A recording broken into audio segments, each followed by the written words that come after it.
اللہ تعالیٰ نے کائنات میں نشو و نما کا ایک تدریجی نظام قائم فرمایا ہے۔ چاند جب طلوع ہوتا ہے تو بڑا چھوٹا سا دائرہ محسوس ہوتا ہے، پھر اس کی نشو و نما ہوتی ہے تو ایک بڑی روشنی کی صورت میں وہ سامنے آتا ہے، لیکن پورے عروج کے بعد پھر وہ ڈھلنا اور گھٹنا شروع ہوتا ہے، پھر آہستہ آہستہ اس کی وہ عروج والی روشنی مات پڑتی ہے۔ کچھ دن اس پر ایسے آتے ہیں کہ بالکل دکھائی دیتے ہیں۔ سورج کی شعاعیں جب سورج صبح نکلتا ہے تو مات ہوتی ہے کہ وہ اتنے عروج میں ہوتا ہے کہ کوئی اسے آنکھ نہیں ملا سکتا، لیکن شام کو پھر وہ اپنے زوال کو دیکھتا ہے۔ درخت ایک چھوٹے سے پودے کی صورت میں ہوتا ہے، کبھی کبھی یوں بھی لگتا ہے کہ ہو سکتا ہے کہ تیز پانی آئے یا آندھی آئے تو اس کو جڑ سے اکھیڑ دے، لیکن پھر وہ جب پورا جوان ہو جاتا ہے تو پھر بڑے بڑے طوفانوں میں بھی کھڑا رہتا ہے۔ پھر اس کا بال بھی بانکا نہیں ہوتا، لیکن پھر ایک وقت خزاں کا آتا ہے جب اس کے پتے جھڑتے ہیں، جب پرندے اڑ جاتے ہیں، جب بلبلیں اس پر بیٹھنا چھوڑ دیتے ہیں، پھر کوئی کوئل آ کے اسے کوئی گیت نہیں سناتے۔ پتجھڑ کے موسم میں، زوال کے دنوں میں وہ بہت ساری آوازوں اور بہت سارے مہمانوں کو ترستا ہے۔ اللہ تعالیٰ کا حکمت کا نظام ہے، اس نے تدریج کی ہے اس نشو و نما میں۔ بس یہ دو تین مثالیں دی ہیں، زیادہ بھی دی جا سکتی ہیں۔ اسی طرح اللہ تعالیٰ نے حضرت انسان کو بھی پیدا کیا ہے۔ وہ جوان آدمی جو محنت مزدوری کرتا ہے، دوڑتا ہے، بھاگتا ہے، آتا ہے، جاتا ہے، رزق کماتا ہے تو کئیوں کو پالتا ہے۔ یہ جب بالکل چھوٹا تھا نا تو اسے کھڑا بھی نہیں ہوا جاتا تھا، اس کے والدین انگلی کے سہارے چلاتے تھے۔ آج جو کئیوں کو کھلاتا ہے کما کے اللہ کی توفیق سے،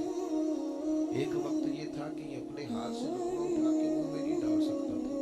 اس کے ماں باپ اس کے منہ میں لقمے ڈالتے تھے، اس کی ماں اس کے لیے خدمت کرتی تھی، پھر اس کو عروج ملا، پھر اس کو پاک پن ملا، پھر اس نے دنیا دیکھی، پھر اس نے دوڑنا بھاگنا دیکھا، پھر اس نے بڑی بڑی گاڑیاں چلائیں، پھر اس نے بڑی بڑی ٹرینیں چلائیں، پھر وہ پائلٹ بنا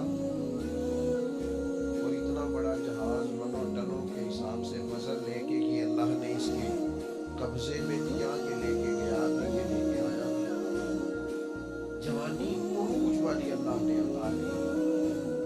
لیکن پھر وقت ڈھلا،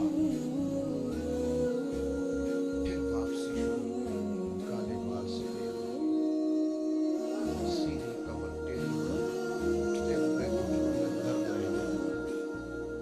یہ اللہ کا تدریجی نظام ہے۔ جوانی کے بعد بڑھاپا آیا، لیکن تکلیف والا معاملہ یہ ہے کہ وہی شخص جس طرح اللہ ماشاء اللہ جوانی میں خود بھول گیا تھا کہ مجھ پر کبھی بچپن بھی تھا، میں کبھی کمزور بھی تھا، هل أتى على الإنسان حين من الدهر لم يكن شيئا مذكورا، انسان پر ایک وقت وہ بھی تو گزرا ہے جب یہ کوئی قابل ذکر چیز ہی نہیں تھا، اس کا نام تک نہیں تھا۔ جس طرح جوانی میں یہ بھول جاتا ہے نا مجھ پر بچپن بھی تھا، اسی طرح جب یہ بوڑھا ہوتا ہے تو بعض اوقات بچے بھی بھول جاتے ہیں۔ ان کا خیال ہوتا ہے کہ شاید ابا ہی بوڑھا ہوا ہے، دادا ہی بوڑھا ہوا ہے، ہم نے شاید نہیں ہونا۔ وہ بڑی جلدی بوڑھوں کو سکریپ کا مال بنا دیتے ہیں، ان کے لیے چارپائیاں سٹور روم میں لگ جاتی ہیں، ان کو کہا جاتا ہے کہ ابا کو ایسی قسم کی ضرورت نہیں رہی کہ گھٹنوں میں درد ہے، ان کو یہ کہا جاتا ہے کہ چونکہ ان کا سامان ہی مختصر سا ہے لہذا بڑے کمرے کی حاجت ہی نہیں ہے۔ دھیرے دھیرے بزرگوں کے ساتھ لوگوں کا رویہ سخت ہے۔ اللہ تعالیٰ نے والدین کے سارے حقوق بیان کر کے پھر آخر میں فرمایا کہ دعا مانگو،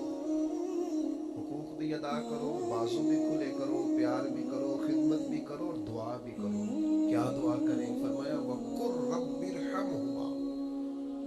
مجھ سے کہو، دعا کرو میری بارگاہ میں، کہو رب ارحمہما، یا اللہ ان دونوں پہ رحم فرما، کما ربیانی صغیرا، جیسے انہوں نے مجھے بچپن میں پالا تھا، ان کی خدمت کرو،